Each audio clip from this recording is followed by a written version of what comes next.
बहुत समय पहले की बात है। भारत के एक छोटे से गांव में एक गरीब आदमी रहता था।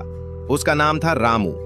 रामू बहुत मेहनती था, लेकिन किस्मत उसका साथ नहीं देती थी। दिन रात मेहनत करने के बावजूद भी उसके घर में गरीबी ही रहती थी। गांव के पास एक घना जंगल था। उस जंगल के बीचों बीच एक रहस्यमयी नदी बहती थी। लोग कहते थे कि वो कोई साधारण नदी नहीं, बल्कि जादुई नदी है। लेकिन उस नदी के पास जाने की किसी की हिम्मत नहीं होती थी, क्योंकि वहां अजीब अजीब आवाजें सुनाई देती थीं। एक दिन रामू बहुत परेशान होकर गांव के ज्ञानी गुरुजी के पास गया। उसने कहा, गुरुजी, मैं मेहनत करता हूं, लेकिन फिर भी मेरी गरीबी खत्म नहीं होती। क्या मेरी किस्मत कभी बदलेगी? गुरुजी मुस्कुराए और बोले, बेटा, तेरी किस्मत बदलेगी, लेकिन पहले तुझे अपने डर का सामना करना होगा। जंगल की उस रहस्यमयी नदी के पास जा, वहां तुझे तेरे सवालों का जवाब मिलेगा। रामू डर गया, लेकिन उसके पास और कोई रास्ता नहीं था। अगले दिन वो हिम्मत करके जंगल की ओर चल पड़ा। जैसे जैसे वो आगे बढ़ता गया, जंगल और भी घना होता गया।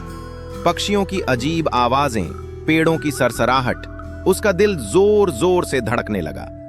आखिरकार वो नदी के किनारे पहुंच गया। नदी का पानी चमक रहा था, मानो उसमें हजारों सितारे झिलमिला रहे हों। तभी अचानक नदी से एक आवाज आई, रामू, तुम यहां क्यों आए हो? रामू घबरा गया, लेकिन उसने हिम्मत जुटाकर कहा, मैं अपनी गरीबी से छुटकारा पाने आया हूं। नदी बोली, अगर तुम्हें धन चाहिए तो तुम्हें एक परीक्षा देनी होगी। रामू तैयार हो गया। नदी ने कहा, इस जंगल में 3 रास्ते हैं। एक रास्ता सोने की ओर जाता है, दूसरा रास्ता हीरे की ओर, और तीसरा रास्ता सच्चाई की ओर। सोच समझकर चुनो। रामू ने सोचा, अगर वो सोना या हीरा चुन लेगा तो वो अमीर बन जाएगा।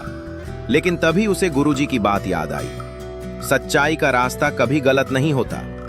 रामू ने तीसरा रास्ता चुना।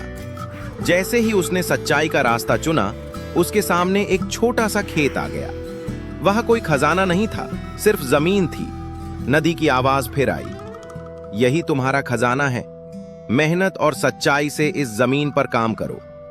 रामू थोड़ा निराश हुआ, लेकिन उसने गुरुजी पर भरोसा किया। उसने उस जमीन पर खेती शुरू कर दी। दिन रात मेहनत की। कुछ महीनों बाद उसकी फसल इतनी अच्छी हुई कि पूरे गांव में उसकी चर्चा होने लगी। धीरे धीरे उसका खेत बढ़ता गया, उसकी आमदनी बढ़ती गई और वो गांव का सबसे सम्मानित व्यक्ति बन गया। एक दिन वो फिर गुरुजी के पास गया और बोला, गुरुजी, मुझे अब समझ आया कि असली जादू नदी में नहीं, बल्कि मेहनत और सच्चाई में था। गुरुजी मुस्कुराए और बोले, बेटा, जादुई नदी सिर्फ एक बहाना थी, असली जादू तेरे अंदर था। जब इंसान अपने डर पर जीत पा लेता है तो किस्मत खुद उसका साथ देने लगती है। रामू ने सिर झुकाकर प्रणाम किया।